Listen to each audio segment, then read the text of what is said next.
Bom dia, irmãs, que a graça e a paz sejam com todas. Amém? Vamos dar continuidade aos nossos estudos. Abrindo nossas Bíblias, então, no livro de Eclesiastes, que nós estamos estudando. Quem lembra onde nós paramos semana passada? Capítulo 9. Qual foi o versículo?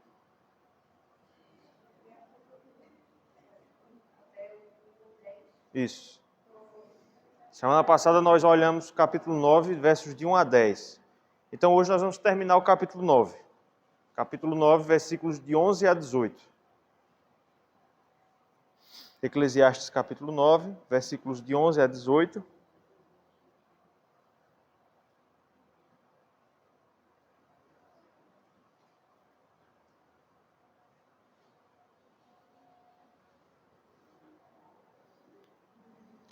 Vamos ler de forma alternada. Vou ler o versículo 11, vocês leem o versículo 12, assim até o versículo 18. Eclesiastes 9, de 11 até o versículo 18. Deixa eu dar mais um tempinho para todo mundo encontrar. E daqui a pouco nós lemos. Vamos ler de forma alternada, então? Vi ainda debaixo do sol que não é dos ligeiros o prêmio, nem dos valentes a vitória, nem tampouco dos sábios o pão, nem ainda dos prudentes a riqueza, nem dos inteligentes o favor. Porém, tudo depende do tempo e do acaso.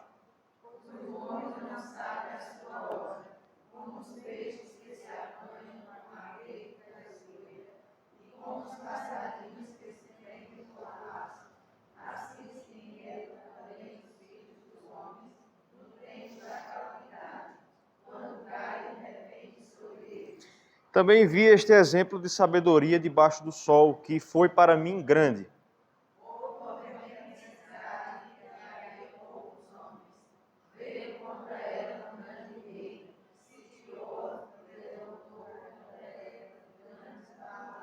Encontrou-se nela um homem pobre, porém sábio, que a livrou pela sua sabedoria. Contudo, ninguém se lembrou mais daquele pobre.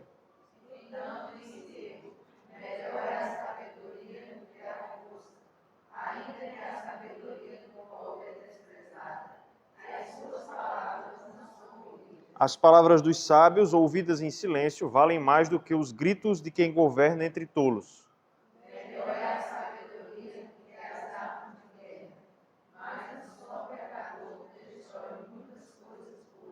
Amém.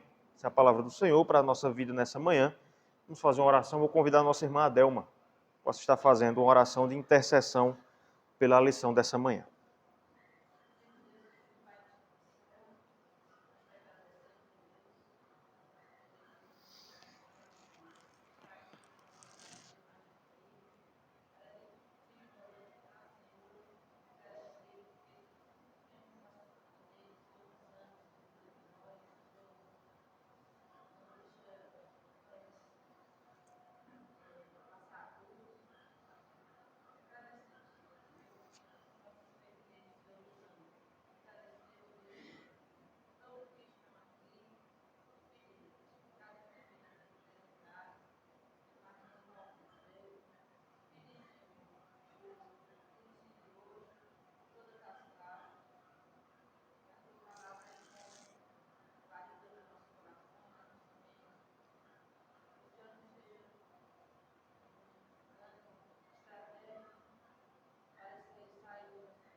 Amém.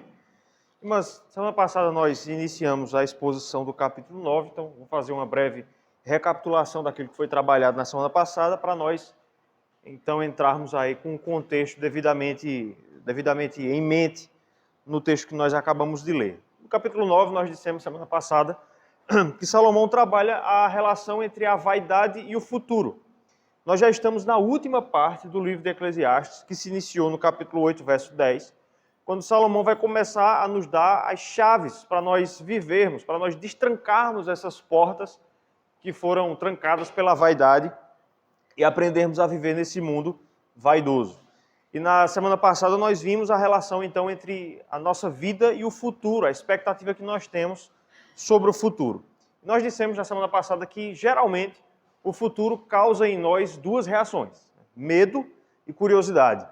Nós costumamos não descansar muito bem por causa do futuro. Salomão vai dizer que ele procurou, de toda forma, tentar entender aquilo que está acontecendo, aquilo que aconteceria no futuro, mas ele não foi capaz de fazer isso. E diante da sua própria frustração em relação ao futuro, Salomão nos deu alguns conselhos. Na semana passada, nós vimos esses conselhos semana passada, acerca de como nós devemos esperar, então, o dia de amanhã. E o que ele vai dizer é que nós não devemos, ou não é sábio, que nós nos preocupemos em demasia com o futuro. Você deve lembrar, se você estava aqui semana passada, que Salomão ensina, mais ou menos no meio, aí entre os versículos 4 a 6 do capítulo 9, que a nossa vida é valiosa. Você tem apenas uma vida aqui, apesar das controvérsias postas aí, por exemplo, por espíritas que creem na reencarnação, mas nós não cremos. Então nós temos apenas uma vida e ela é muito preciosa, ela é muito valiosa para ser gasta em ansiedade com o dia de amanhã. Salomão diz que você deve viver o dia de hoje. É nesse contexto que está aquele ditado, aquele provérbio que nós citamos semana passada: mais vale um cão morto, ou melhor, mais vale um cão vivo do que um leão morto. Por mais que a nossa vida seja cheia de dificuldades, o que ele compara com um cão, uma hiena, um chacal, mas ainda assim é melhor um cão vivo do que um leão morto. Os mortos não têm preocupações, mas estão mortos. Não podem fazer nada aqui debaixo do sol, não podem agir debaixo do sol. O que Salomão quis dizer é: não gaste a sua vida com preocupações inúteis com amanhã, porque você só tem uma vida.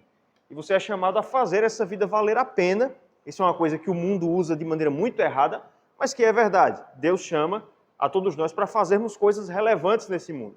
E aí no final, versos 7 até o verso 10, Salomão nos deu uma série de conselhos sábios sobre como desfrutar do presente, confiando a Deus o nosso futuro. É nessa parte que ele vai dizer que nós devemos comer o nosso pão com alegria, beber o nosso vinho gostosamente. Você deve ter óleo sobre a sua cabeça, né? Vestes alvas, gozar a vida com a mulher ou com o esposo, né? Estendendo um pouco mais o sentido do texto, com que você ama, com o seu cônjuge. E, enfim, versículo 10, ele vai dizer que tudo aquilo que vier à nossa mão para fazer, nós devemos fazer conforme as nossas forças. Então, o ensinamento de Salomão na perícope passada é a de que nós não devemos nos preocupar em demasia com o futuro. Nós devemos lidar com o futuro entregando ele nas mãos de Deus e fazendo aquilo que ele põe para que nós façamos no dia de hoje, no presente, no dia de hoje. Nessa perícope, irmãos, que nós lemos agora, versos 11 a 18, o assunto ainda é o mesmo, tá certo? O assunto ainda é como nós lidamos com o futuro.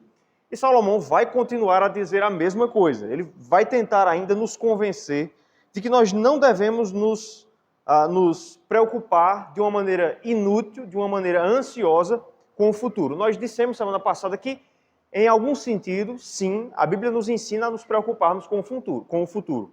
Há uma certa medida de precaução, de planejamento para o dia de amanhã que é sábio, que é bíblico.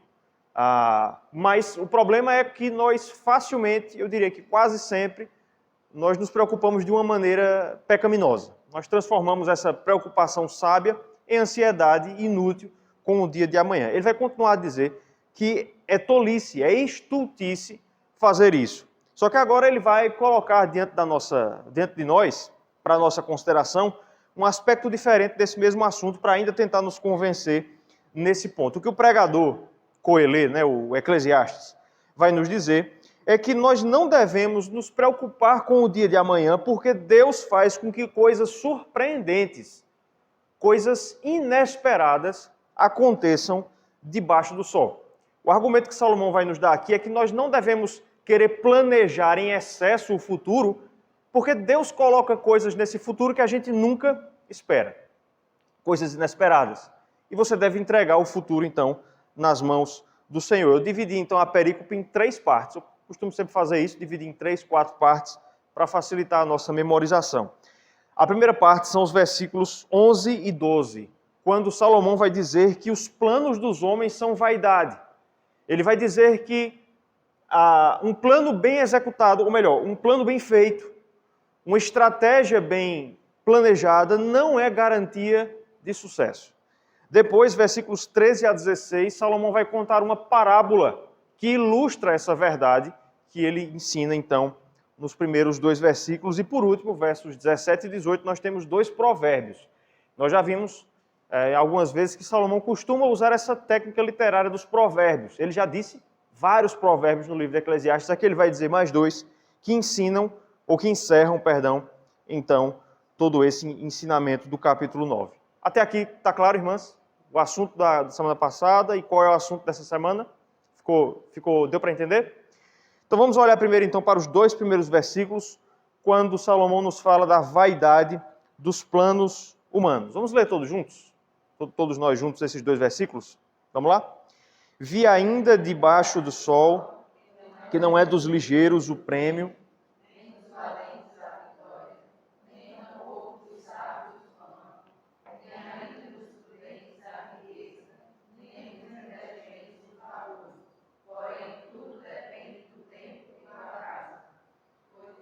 não sabe a sua hora, como os peixes que se apanham, e como os passarinhos que se prendem com um laço, assim se enredam também os filhos dos homens no tempo da calamidade, quando cai de repente sobre eles.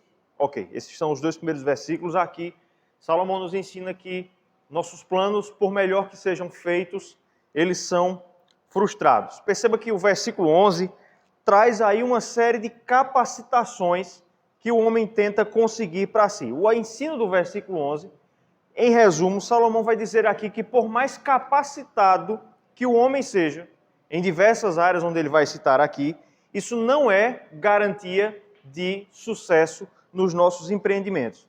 Você percebeu aí que no versículo 11, Salomão citou 5 habilidades importantes do homem, e possivelmente essas habilidades são tiradas aí da figura do atleta. Por exemplo, ele cita a velocidade, a força, a virtuosidade, o indivíduo que é virtuoso, o que sabe fazer muitas coisas, a sagacidade, a esperteza e, por último, a inteligência, a erudição.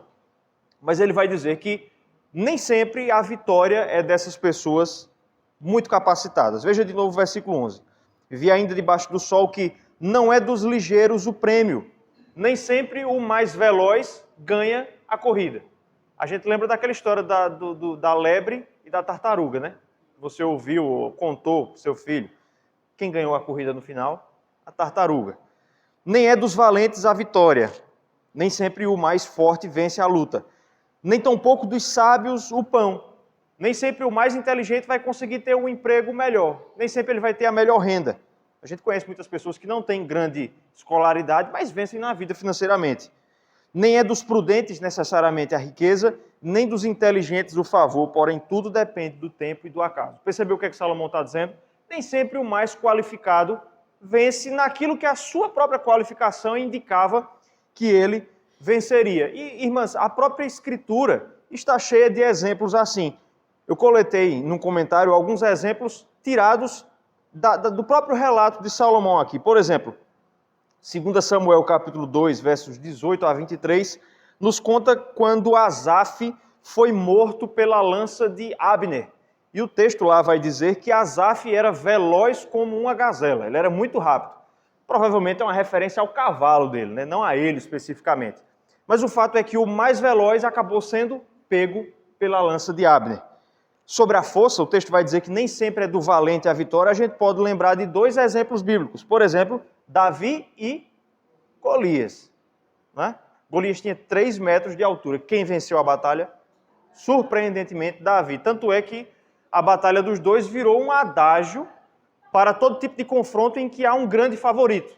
Não é isso, Igor? Quando a gente tem uma final de campeonato em que um time é muito favorito e o outro é a zebra, costuma-se dizer que é uma luta entre Davi e Golias. E a gente busca, nesse exemplo, esperança para que o nosso time, mais fraco geralmente, o meu time é sempre mais fraco, vença os jogos ali. Um outro exemplo é Sansão. Sansão era extremamente forte, mas veja, ironicamente foi vencido por uma mulher. Não é isso? Vencido pela astúcia de Dalila. Exatamente na sua força. Né? A mulher consegue retirar a força de Sansão quando corta os seus cabelos. Sobre a sabedoria, A Bíblia nos diz que Salomão, sábio, foi vencido pela sua própria concupiscência. Era sábio, mas foi vencido pelos seus próprios pecados. Um outro exemplo interessante, 2 Samuel capítulos 16 e 17, talvez você nunca tenha ouvido ou não lembre dessa história, o momento em que Absalão é aconselhado por 2 conselheiros reais. Um se chamava Aitofel, o outro se chamava Uzai. E o texto vai dizer que o contexto ali era, Absalão queria saber qual era a melhor estratégia para combater o próprio pai. Você lembra que Davi guerreou contra o próprio filho, né? Quando Absalão tomou o trono ali, né? E o texto vai dizer que Aitofel deu um bom conselho para ele. Mas o mesmo texto vai dizer que era da vontade de Deus que Absalão ouvisse não o conselho de Aitofel, mas o de Uzai, para que Absalão fosse morto. E ele acaba sendo morto porque não seguiu o conselho de Aitofel e seguiu o conselho de Uzai. O que é que nos diz isso? O mais sagaz, o mais esperto na guerra, às vezes não é ouvido, às vezes é vencido pelo mais tolo. E um último exemplo, o texto aí no versículo 11 fala do inteligente, mas nem sempre ele recebe favor. A gente pode lembrar de José do Egito. Era inteligente, era sábio. No entanto, a gente vê que ele demorou muitos anos para poder ser favorecido no Egito. Ele é esquecido, inclusive, lá na prisão, né? O que o texto quer nos mostrar, irmãs, e isso já, creio eu, já foi suficientemente ilustrado nesses exemplos que eu dei, é que por mais qualificados que nós nos tornemos, isso não é garantia de que nós não teremos dificuldades no dia de amanhã. Você pode se qualificar muito bem em algo e, adivinha só, passar por dificuldades exatamente naquilo que você se qualificou. Todo mundo aqui já ouviu falar de Bill Gates, né? Eu acho que ainda é o homem mais rico do mundo. Ele teve um tempo que ficou um pouco mais pobre, né? Virou o segundo mais rico do mundo. Um mexicano tinha passado ele, depois foi um camarada lá do petróleo do Oriente Médio, mas eu acho que ele já retomou a primeira posição. E não há dúvida, irmãs, se você não sabia disso, eu descobri isso essa semana lendo alguns comentários.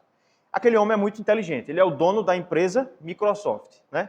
Você usa o Word e o Excel por causa de Bill Gates, né? Tanto é que está lá, Microsoft Office, é o nome da plataforma que tem todos esses programas.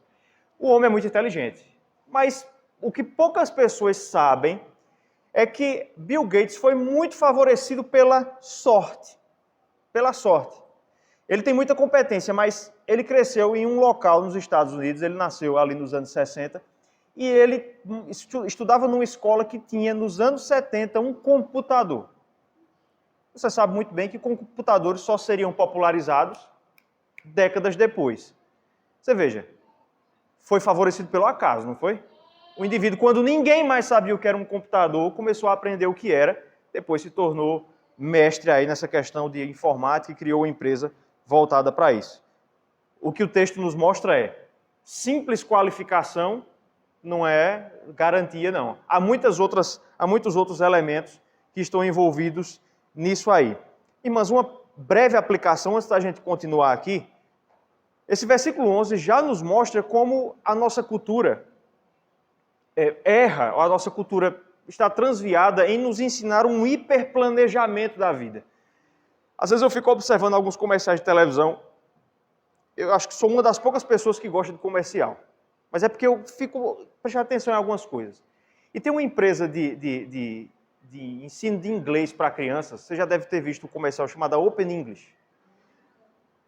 Você já prestou atenção naquele comercial? Eles pegaram uma criança lá de uns 7 anos de idade, 8 anos de idade, ele está com um terno assim, você percebe que é uma sacada de um prédio, aí ele fala assim, pesquisas demonstram que quem aprende inglês tem chance de ter um maior emprego. É uma criança. Uma outra versão do comercial é uma menina, né, que está lá no notebook, e eu tenho chance de ter um melhor emprego. Assim, às vezes eu fico pensando, eu acho que nunca as crianças foram tão privadas da sua infância como nos nossos dias. Você acha que aquele menino está pensando nisso? Se tiver, coitado, ele é infeliz. Não é?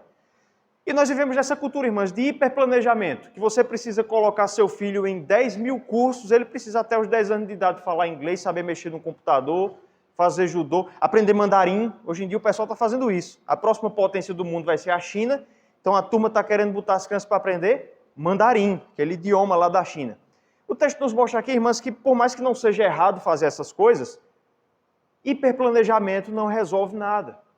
não é garantia de que seus filhos vão ter uma boa vida, uma vida feliz. O fato de você estar loucamente preparando eles para isso. Versículo 11 ensina isso. A simples qualificação não é garantia de sucesso. Porque, parte final do versículo 11, porém tudo depende do tempo e do acaso. Está aqui dois elementos que qualquer tipo de planejamento não pode abarcar. O tempo e o acaso. Quanto ao tempo, nós já vimos o que é que Salomão quer dizer com essa palavra. Se você voltar aí rapidinho para o capítulo 3, versículo 1, lá atrás, alguns meses atrás, nós passamos por esse texto e nós já vimos, capítulo 3, versículo 1, que tudo tem o seu tempo determinado e há tempo para todo propósito debaixo do céu. Se você está sendo frequente nos estudos eclesiásticos, você já sabe que Salomão quer dizer nesse texto que tudo aquilo que nós fazemos é determinado, tem o seu tempo determinado por Deus. Salomão não está dizendo aqui que você tem que organizar a sua agenda. Ele está descrevendo a nossa condição aqui debaixo do sol, em que o nosso tempo é determinado por Deus. Agora ele faz uma referência a esse conceito aqui, quando ele diz que nossos planos não podem alterar o tempo que Deus determinou. Você pode se planejar para algo, mas o que vai determinar se aquilo ocorrerá ou não é o tempo que Deus já determinou. Um outro fator, ele chama de, a nossa tradução pelo menos, chama de acaso. Tudo depende do tempo e do acaso. É claro que Salomão não está dizendo aqui que tudo depende do acaso em termos absolutos. Ele não está dizendo que o nosso mundo é aleatório, que não há nenhum tipo de fio condutor nos eventos. Ele está falando, você já deve estar imaginando o que eu vou dizer agora, da perspectiva de quem está debaixo do sol. A palavra hebraica aqui é a palavra pega, que significa literalmente ocorrência.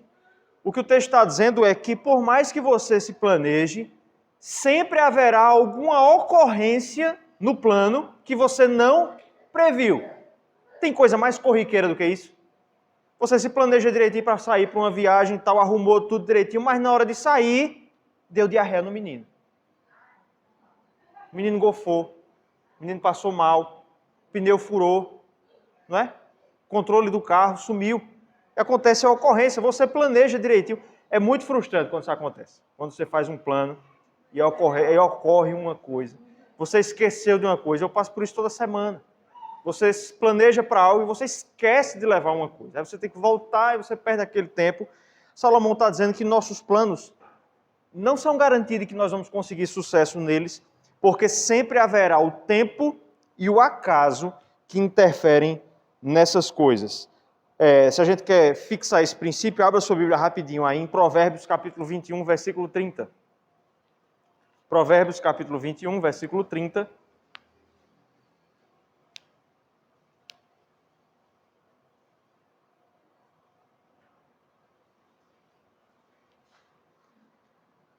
Salomão vai falar do mesmo assunto aqui. É o próprio Salomão que escreve o livro de Provérbios. É Provérbios 21, 30.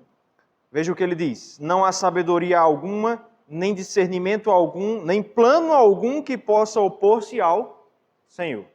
Não é isso? Provérbios 21, 30. Não há sabedoria alguma, nem discernimento algum, nem plano algum que possa opor-se ao Senhor. Então, Salomão está falando da falibilidade dos nossos projetos. E note como esse princípio vai ser ilustrado no versículo 12. Pois o homem não sabe a sua hora. Nós não sabemos o momento em que as coisas vão acontecer na nossa vida. Agora ele vai ilustrar isso no reino animal. Veja aí. Como os peixes que se apanham com a rede traiçoeira e como os passarinhos que se prendem com o laço, assim se enredam também os filhos dos homens no tempo da calamidade, quando cai de repente sobre eles. Salomão diz, nós não sabemos se nossos planos vão dar certo ou não. Você pode ter feito o plano de maneira mais bem organizada que possa ter sido planejado, mas aí ele diz o seguinte, me diga uma coisa, o peixe por acaso planejava ser pego pela rede? Não, né? Ele estava lá tranquilamente, de repente uma rede o abarcou, ou se for com um anzol, ele viu uma comidinha ali, mal sabia ele que era o começo da sua morte. Uma outra pergunta, entre aspas, que Salomão faz aqui é, por acaso o passarinho previa que seria preso pelo laço? Por acaso a ave previa que seria presa, que se tornaria a presa de um caçador? Nenhum deles podia prever esse seu destino. Da mesma forma, ele vai dizer, os filhos dos homens se enredam, caem nas armadilhas do tempo da calamidade, quando cai de repente sobre eles. Salomão diz que a calamidade, ou seja, a frustração dos nossos planos, cai sobre nós de repente. O nosso destino ele é repentino.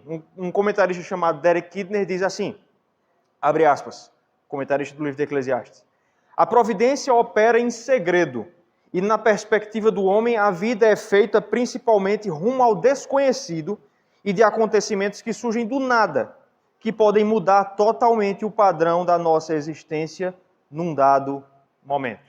Você planeja de uma forma, mas o acaso, a ocorrência que ninguém podia prever, acontece.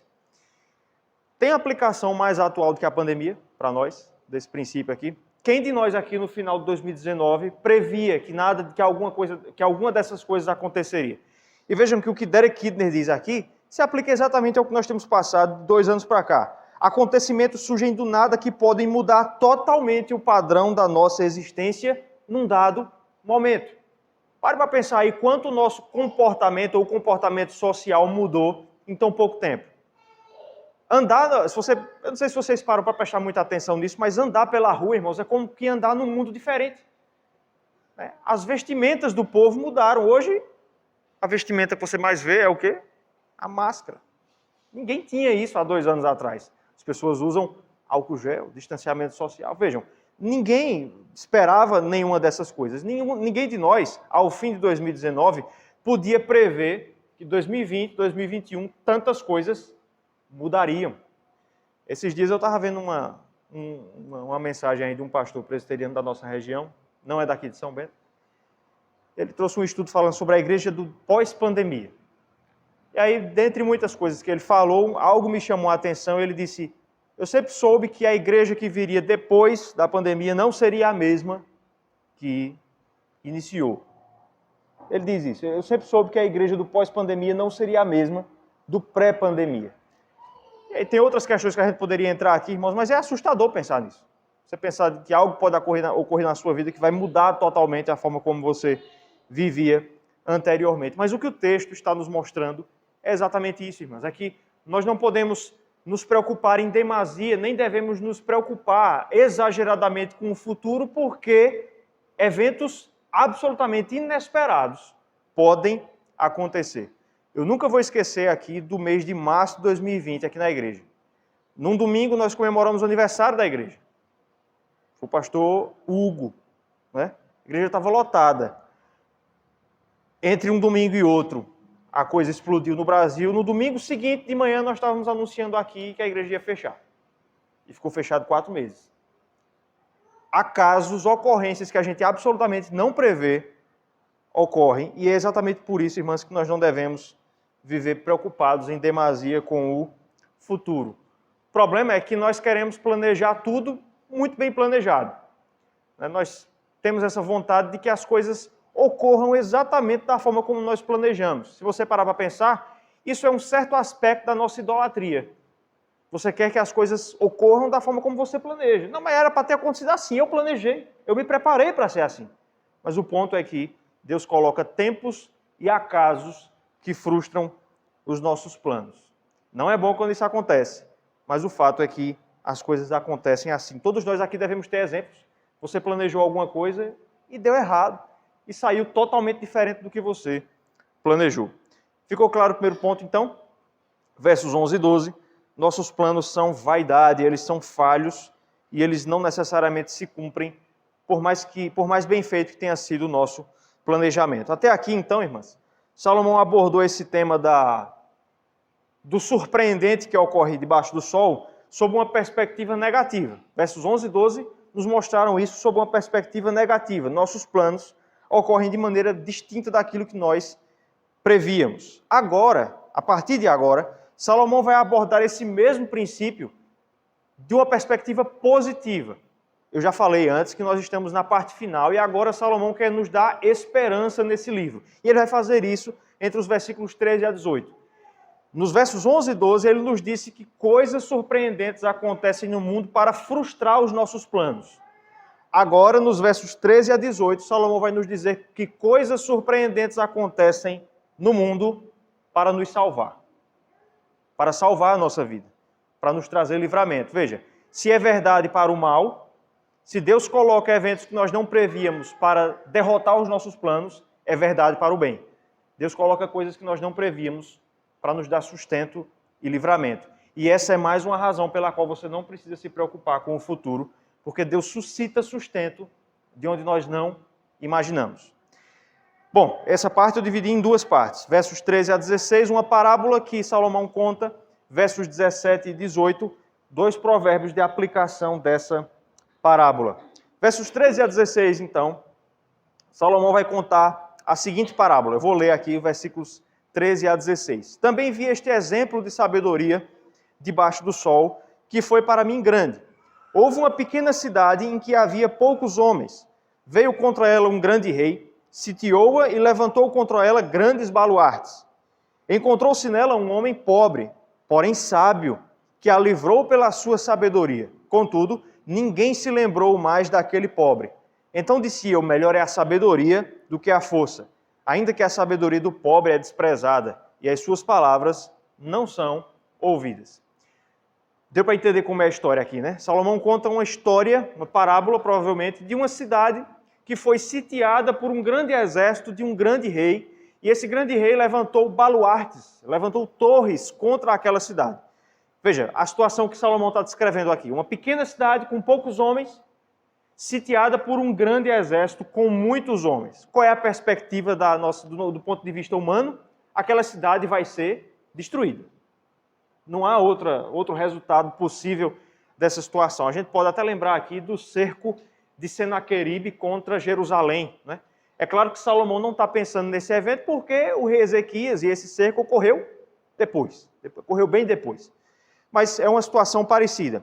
Vejam, como eu estava dizendo agora há pouco, Salomão descreve aqui uma situação em que as vistas previam que a cidade seria destruída. Mas aí o que é que acontece? Salomão disse que algo imprevisível aconteceu.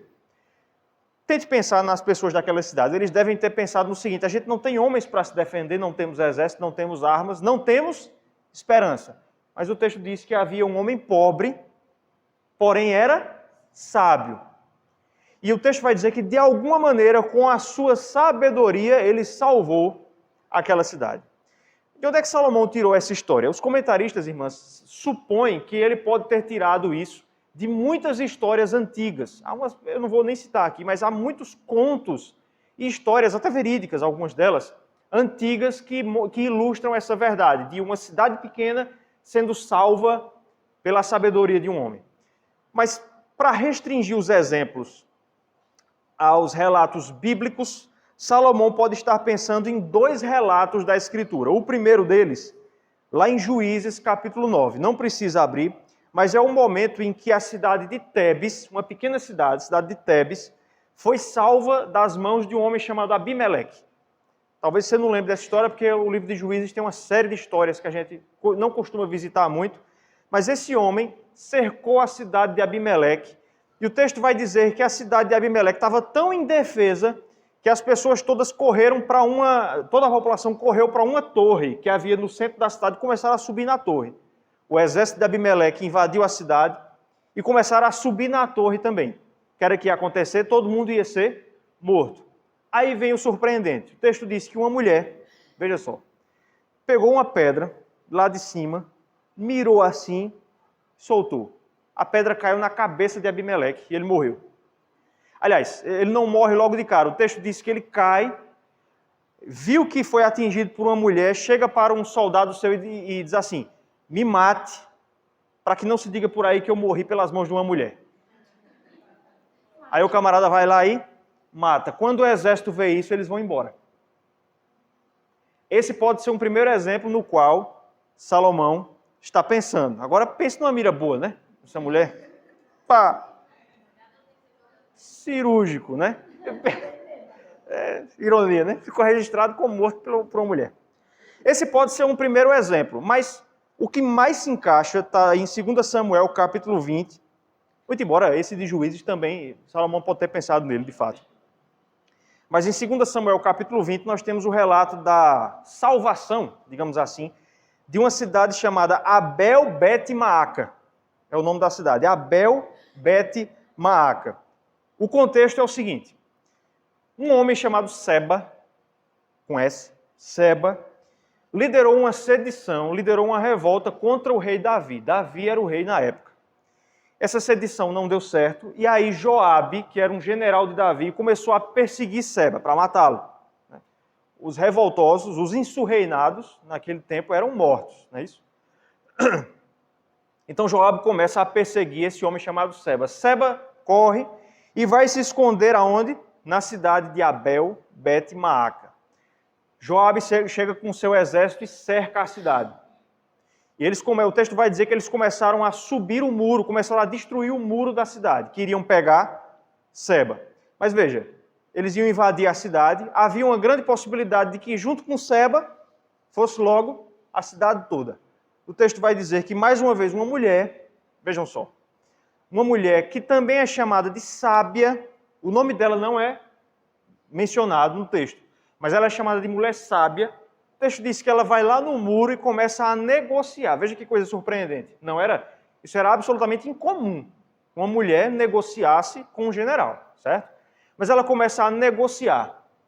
E ela começa a dizer assim, você vai destruir mesmo essa cidade que é herança do Senhor. Ela foi bem sábia. E aí aquela mulher salvou a cidade com a sua sabedoria. Como? Ela fez um acordo com Joabe. Ela iria conseguir a cabeça de Seba, jogar pelo muro e o exército ir embora. E ela fez isso. Conseguiu de alguma maneira que Seba fosse pego, cortaram a cabeça dele, jogaram do outro lado, Joabe viu, o exército foi embora. Provavelmente é nessa história que Salomão está pensando aqui. Por que ele disse que foi um homem, não uma mulher? Covardia, né? Foi uma mulher lá e o cara bota aqui que foi um homem. Certamente, irmãos, provavelmente porque Eclesiastes foi um livro escrito para ser lido pelos gentios. Então, para que a história tivesse maior aceitação entre os seus leitores, ele pode ter colocado aqui que um homem fez isso. Problemas do mundo antigo, realmente havia essa desvalorização do papel da mulher na sociedade. Mas, enfim, muito possivelmente é dessa história que Salomão retira aqui a sua parábola. O que a parábola e a história mostram para nós? Que em momentos em que parece que vai dar tudo errado, muitas vezes Deus usa essas ocorrências, esse acaso, para salvar o seu povo. O povo de Abel Bet-Maaca foi salvo de uma maneira absolutamente inesperada. E é esse princípio que Salomão quer ilustrar aqui. Veja qual é a conclusão que ele chega no versículo 16. Ele vai trazer aqui uma conclusão moral dessa parábola. Então disse eu, melhor é a sabedoria do que a força, ainda que a sabedoria do pobre é desprezada e as suas palavras não são ouvidas. Melhor é a sabedoria do que força. Como foi que a cidade de Abel Bet-Maaca foi salva? Pela força ou pela sabedoria? Pela sabedoria. Como foi que a cidade de Tebes foi salva? Não foi exatamente pela força, ela jogou uma pedra, mas não foi por um exército, por armas, mas pelo proceder, no mínimo, astuto daquela mulher. Por isso Salomão diz que melhor do que a força é a sabedoria. O que Salomão quer nos mostrar aqui, então, irmãs, é que o Senhor suscita livramento e sustento para nós, para aqueles que confiam em Deus, de fontes que nós não esperamos. Às vezes a providência de Deus conduz as coisas, irmãos, para momentos assim, momentos em que nós não vemos de onde pode surgir a solução, mas a solução acaba aparecendo. Como um acaso, como uma ocorrência inesperada, com que objetivo? Com o objetivo de que nós sejamos ensinados a não nos preocuparmos em demasia com o futuro. Percebe como é simples o ensinamento de Salomão aqui? Se Deus pode suscitar para nós livramento de onde Ele quiser, de onde nós nem vemos, por que eu vou me preocupar com amanhã? Percebeu? Por que eu vou perder o sono? Se de onde eu nem posso prever, Deus pode suscitar e vai fazer isso, livramento e sustento para nós. Esse conceito, irmãos, de uma situação que parece caminhar para um lado e do nada faz a conversão para o outro lado, foi chamada pelo autor J.R. Tolkien, que é o autor das Crônicas de Nárnia, mas é da obra O Senhor dos Anéis. Ele chamou esse conceito de eucatástrofe. Eu já falei sobre ele aqui, acho que ano passado, esse ano, não lembro. Eucatástrofe é quando as coisas que parece que vão dar erradas, parece que vai dar errado, do nada se convertem em solução especialmente para o povo de Deus. E nesse ponto, irmãs, é impossível que a gente não lembre aqui do livro de Esté. E eu quero que você abra a sua Bíblia rapidinho aí, Esté capítulo 9, versículo 1. Vamos aí matar um pouco a saudade lá do livro. E nós vimos isso quando estudamos o livro de Esté. Veja aí, Esté capítulo 9, versículo 1. Veja como o conceito de eucatástrofe está aqui.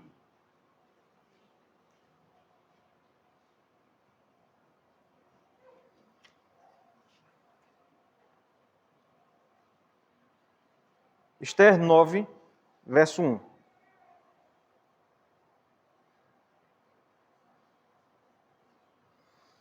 No dia 13 do 12º mês, que é o mês de Adar, quando chegou a palavra do rei e a sua ordem para se executar, veja agora, no dia em que os inimigos dos judeus contavam assenhorear-se deles, sucedeu o contrário, pois os judeus é que se assenhorearam dos que os odiavam. Percebeu aqui? No dia em que eles contavam, hoje é o dia de matar essa cambada de judeu, o que foi que aconteceu? O contrário. E todo o capítulo 9 nos mostra como foi que isso aconteceu. Né? Milhares de pagãos que atentaram contra os judeus foram mortos naquele dia. E se você lembra das nossas exposições em Esté, você deve lembrar como muitas vezes o livramento de Deus vem de situações absolutamente inesperadas. Não é isso? A começar pelo fato de que Esté é erigida rainha. Ela não era a favorita para ser escolhida. Mas isso acabou acontecendo.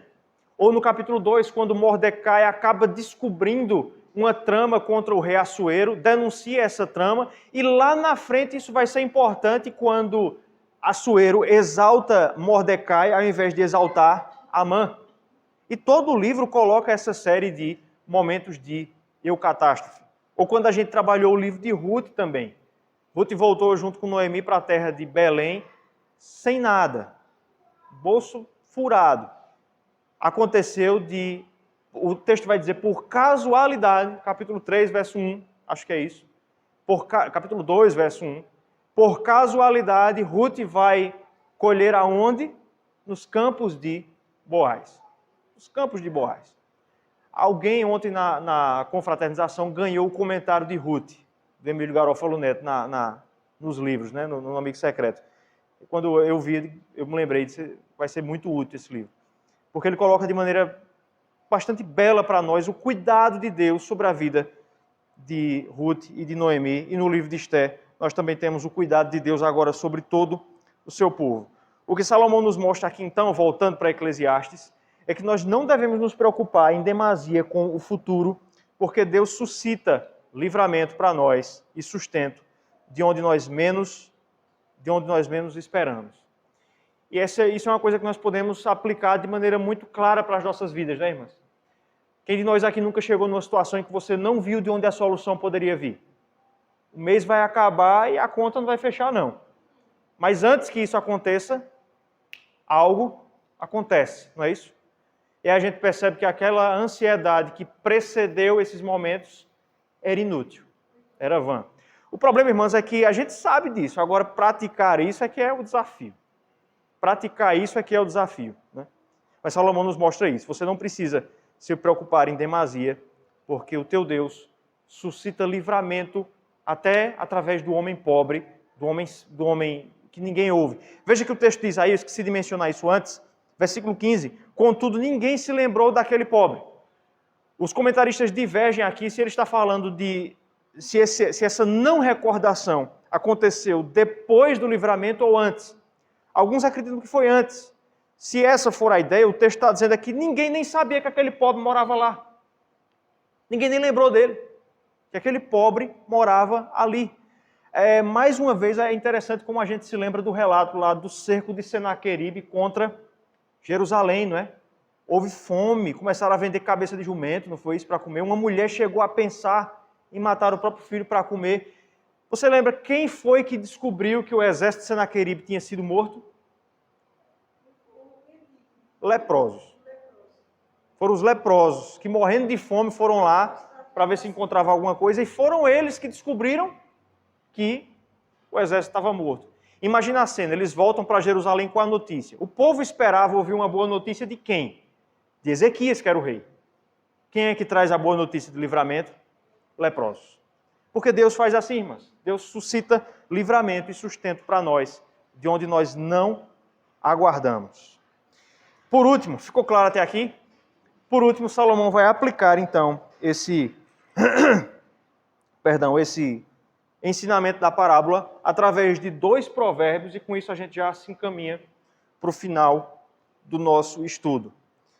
Salomão vai trazer 2 provérbios de aplicação desse princípio ensinado na parábola nos versículos 17 e 18. Vamos ler todos o versículo 17 primeiro. Vamos lá? As palavras dos sábios...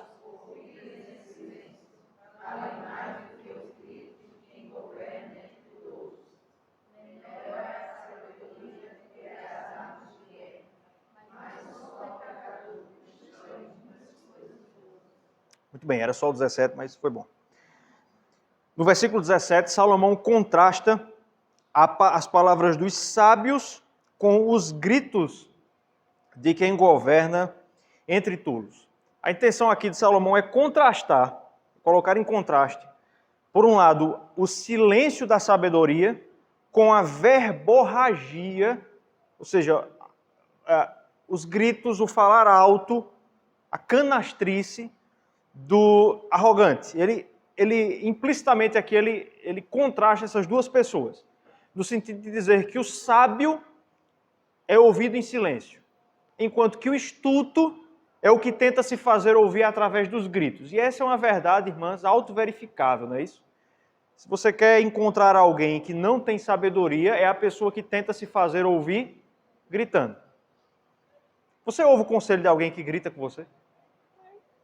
Curiosamente, a gente acha que na criação de filhos isso vai dar certo, né? Por alguma razão, nós achamos que nesse universo, esse provérbio aqui não se aplica. Enfim, não vou entrar nesse mérito. Mas vejam que já no final do versículo 16, Salomão já havia começado a nos introduzir esse conceito, quando ele diz que a sabedoria do pobre é desprezada. As suas palavras não são ouvidas. Ninguém ouve as palavras do pobre, do sábio. Mas aquele que é o estulto e é arrogante, que grita, o grito do que governa entre tolos, e é interessante que ele tem aqui a imagem do governante, do rei, o rei que grita a sua autoridade, eu sou o rei, esse costuma ser mais ouvido. O que é que Salomão quer nos mostrar aqui através, então, desse provérbio? Ele quer nos mostrar, irmãs, que a sabedoria provém de fontes inesperadas. Que a sabedoria provém não de quem grita, não daquele que é mais evidente, mas daquele que está mais escondido. Mais uma vez, eu sei que eu estou sendo repetitivo nesse versículo, mas veja como ele contrasta aí o indivíduo, o governante que grita, e que exatamente por gritar acaba sendo mais ouvido, e o pobre que não grita, que permanece em silêncio. Salomão diz que a sabedoria está com aquele que permanece em silêncio. Isso é importante, irmãs, para nós, essa aplicação, esse provérbio que Salomão traz aqui, porque, em geral, nós tendemos a achar que Deus vai trazer livramento e sustento para nós a partir daquilo que nós vemos, a partir daquilo que nós temos nas vistas, daquilo que nós estamos ouvindo, de quem está gritando. Quando, na verdade, Deus, em geral, utiliza fontes que nós não estamos vendo, pessoas que estão em silêncio, para trazer sustento para o seu povo. Percebeu qual é a aplicação, então, aqui do provérbio? A sabedoria não é encontrada em fontes evidentes. Deus não traz sustento para o seu povo e não cuida de nós a partir daquilo que nós esperamos que Ele faça. Mas é a partir da sabedoria que vem do silêncio, de fontes que nós não esperamos. Irmãs, deixa eu abrir um parêntese aqui. Eu vou fazer esse parêntese com muito cuidado, mas eu acho que é uma aplicação válida do que eu estou aqui dizendo. Vejam só. Nós estamos vivendo um momento, no nosso país, já há alguns anos, conturbado, certo? Isso acontece porque há alguns anos atrás, de 7, 8 anos para cá, muitas pautas ligadas àquilo que nós cremos, de fato, àquilo que nós defendemos, têm voltado a ganhar eco na sociedade e até na mídia. Até 10 anos atrás você não via essas coisas sendo amplamente discutidas, mas hoje nós vemos. Hoje há um movimento mais conservador do nosso país, forte, que se faz ouvir, que tem bancada no Congresso, que tem representação política, de combate ao aborto, de proposição de um mercado mais livre, educação domiciliar, educação clássica, e todas essas pautas que, no geral, estão alinhadas, de fato, com aquilo que nós cremos. Contra a ideologia de gênero, contra casamento gay. Ok. Isso é uma coisa boa, tá certo? Muitas das nossas pautas hoje são discutidas lá em cima. Isso é uma coisa, a princípio, boa. Mas eu acredito que há um perigo envolvido nisso, irmãs, que é o fato de que eu tenho percebido, há uns anos para cá, que a nossa fé, o evangelho, ele tem sido muitas vezes reduzido a uma simples pauta política. Eu vou dizer isso aqui com muito cuidado. A nossa fé, ela tem implicações políticas, culturais e econômicas. Nós cremos numa fé que nos dá uma cosmovisão, tá certo? Isso é um ponto. Nós temos e devemos ter posicionamento quanto aos assuntos do país, quanto aos assuntos da cultura, em decorrência da nossa fé. Isso é uma coisa. Outra coisa, irmãs, é quando nós praticamente fazemos uma amálgama, praticamente unimos, colamos aquilo que nós cremos com um movimento político partidário. Tá certo? Infelizmente, eu tenho a impressão de que isso tem acontecido com muitos cristãos e com muitas igrejas. Há muitas igrejas que têm virado fã-clube político. Tá certo? Qual é o perigo que isso traz? É que quando nós reduzimos o evangelho a uma pauta política, a próxima consequência inescapável é que nós vamos começar a identificar em pessoas e em grupos as esperanças da igreja. Então, sendo muito claro, 2022 tem eleição. Então, você vai ver muitas pessoas dizendo é preciso votar em fulano, fulano e fulano, porque ele é o candidato de Deus, da igreja. E se o outro lado ganhar, a igreja vai desaparecer da face da terra, vai ser perseguida. Nós vamos virar perseguidos como na época do Império Romano. Tudo isso vai criando um contexto em que as esperanças da igreja começam a ser colocadas em pessoas, em figuras específicas do campo político. Está entendendo o que eu estou dizendo? Você vai ver isso muito acontecer em 2022, pode ter certeza. Mas veja que uma importante aplicação do versículo 17, irmãs, é que o sustento da igreja não vem dos poderosos. Você conseguiu perceber isso? O sustento e a manutenção da igreja não vem do grito dos poderosos. Vem de fontes silenciosas. Você pode e deve ter opinião política. Deve ter posicionamento político. Mas se é nisso, se é no resultado da eleição, que você põe as esperanças do reino de Deus, você colocou as esperanças no local errado. Uma aplicação muito clara. Um pastor presbiteriano acabou de virar ministro do Supremo. Isso é uma coisa boa. Isso, a princípio, é uma coisa muito boa. Mas se você acha que essa é a garantia que a igreja tem de sobreviver na legalidade nos próximos anos, não é. Tá certo? O modo, meus irmãos, como Deus sustenta a igreja é de uma maneira que para o mundo é loucura. O mundo quer encontrar segurança através dessas coisas. Na força, nas armas, no poder político. A igreja encontra a sua segurança no cuidado surpreendente de Deus. Colocando de uma maneira um pouco mais prática, minhas irmãs, e fazendo essa aplicação para o contexto político, social que a gente está vivendo, deixa eu dizer a você uma coisa muito importante. Para o reino de Deus, a maneira como você trata o seu esposo em casa é mais importante do que quem vai ganhar a eleição ano que vem. O reino de Deus é construído quando nós aprendemos a viver a vida cristã comum, em silêncio, na nossa vida comum, muito mais do que candidatos que a igreja consiga eventualmente eleger. Vocês estão entendendo o que eu estou dizendo? As esperanças da igreja têm que estar postas no cuidado providencial e surpreendente do Senhor Deus. Pode falar, Vera. Você tem levantado a mão? Pode falar.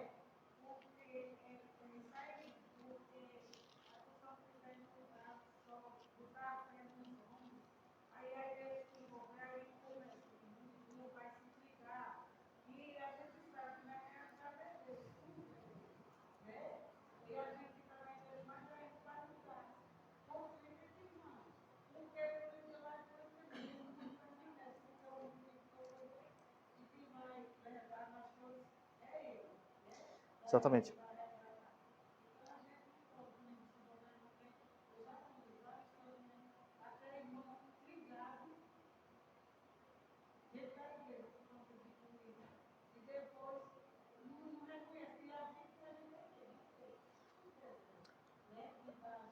É por isso que Paulo vai dizer em 1 Coríntios capítulo 1, versos 27 e 28. Pelo contrário, Deus escolheu as coisas loucas do mundo para envergonhar os sábios, e escolheu as coisas fracas do mundo para envergonhar as fortes. E Deus escolheu as coisas humildes do mundo, e as desprezadas, e aquelas que não são, para reduzir a nada as que são. Como é que Deus sustenta o seu povo? Não é levantando representantes do seu povo no governo. Não, pelo menos não necessariamente. O modo ordinário como Deus sustenta a sua igreja é levantando fracos e humildes. Estão entendendo isso, irmãs? Você quer que a igreja tenha segurança para o dia de amanhã? De muito mais valia que você trabalhe pela igreja local. Então trabalhe para a gente ter uma igreja local forte, financeiramente, ministerialmente, espiritualmente. Isso tem muito mais valia para o reino de Deus do que as grandes pautas do mundo. Tá certo? Porque a sabedoria não está nos gritos dos arrogantes, mas no silêncio dos sábios. Tá certo? Voltando para Eclesiastes, o último provérbio, versículo 18. Vamos ler o versículo 18 mais uma vez? Leiam todos juntos.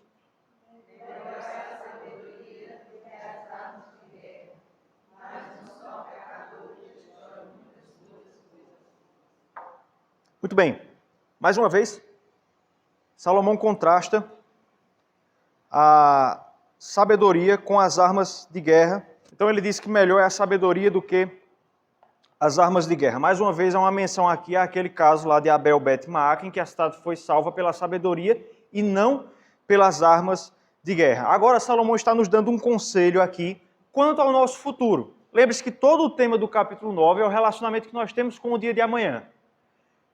A pergunta que Salomão talvez quer responder aqui é a seguinte: você quer se preparar para o amanhã? A resposta de todos nós, eu acredito que é sim. Você quer estar preparado para o dia de amanhã? Muito bem. Há duas formas de fazer isso. Você pode procurar se tornar uma pessoa cheia de habilidades, como aquela que foi descrita no versículo 11. Essa é uma forma de se preparar para o futuro. Mas não é garantia de que você irá conseguir obter sucesso no futuro, pelo que o próprio texto já nos disse. Porque nem sempre o mais veloz ganha a corrida, nem sempre o mais forte vence a luta. Então existe uma maneira melhor de se preparar para o futuro. Ao invés de você adquirir habilidades do mundo, ou pelo menos confiar nisso para o seu futuro, a melhor coisa que você pode adquirir para se preparar para o dia de amanhã é a sabedoria. Perceberam isso? Quer se preparar para o dia de amanhã?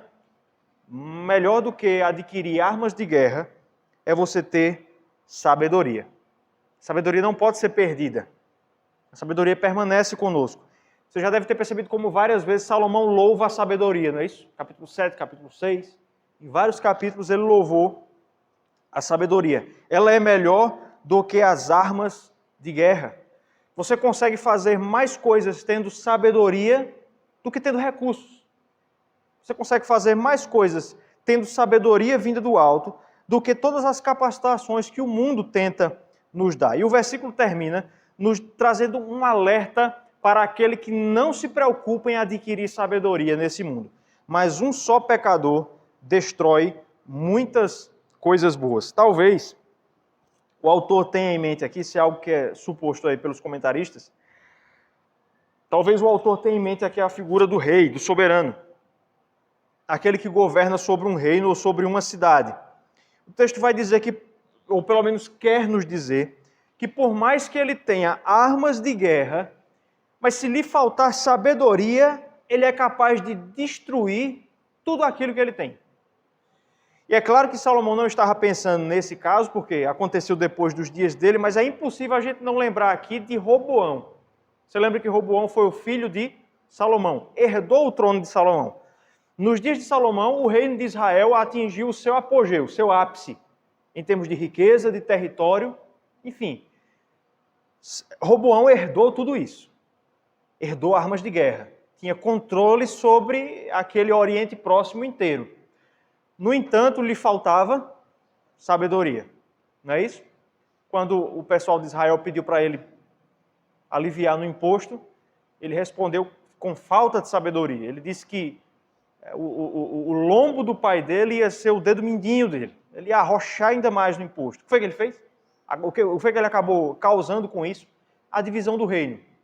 Ele perdeu o que ele tinha porque não teve sabedoria. Por isso o texto diz que um só pecador, um homem só, Roboão, destrói muitas coisas boas.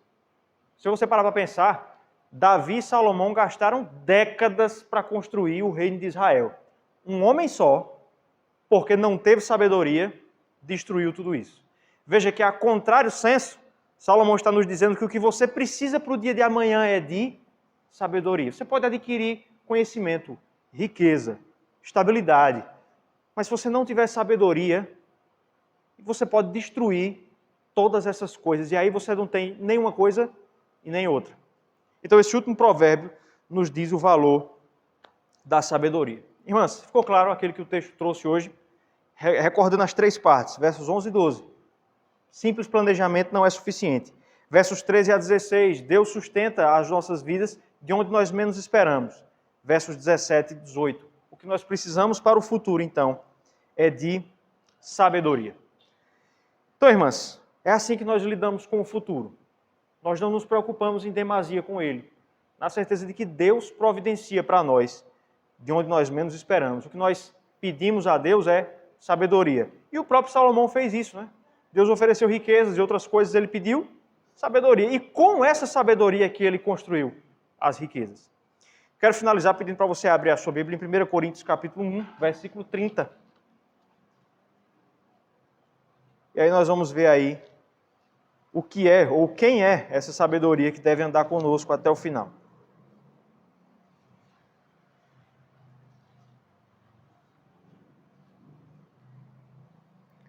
1 Coríntios 1, 30 e 31.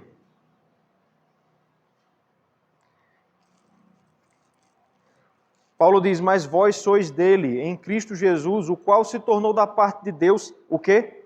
Sabedoria e justiça e santificação e redenção, para que, como está escrito, aquele que se gloria, glorie-se no Senhor. Paulo diz que Cristo se tornou da parte de Deus para nós sabedoria. Então o que você precisa ter consigo para o seu dia de amanhã é a pessoa que personifica a sabedoria, que é o Senhor Jesus Cristo. E se você parar para lembrar da parábola que Salomão conta aqui, perceba que ela é muito parecida ou nos lembra muito bem a pessoa de Cristo. Veja, nós éramos aquela cidade que estava sitiada pelo exército da ira de Deus por causa dos nossos pecados. E não havia esperança para nós. Mas veja, de onde nós menos esperávamos, de um homem pobre, veio salvação para nós. Não com armas de guerra, mas com um sacrifício na cruz do Calvário. Então o que você precisa é que a sabedoria de Cristo Jesus, Ele mesmo, esteja contigo todos os dias da tua vida. E é Ele mesmo que nos diz que estaria conosco todos os dias. É por isso que nós não devemos temer o futuro. Amém?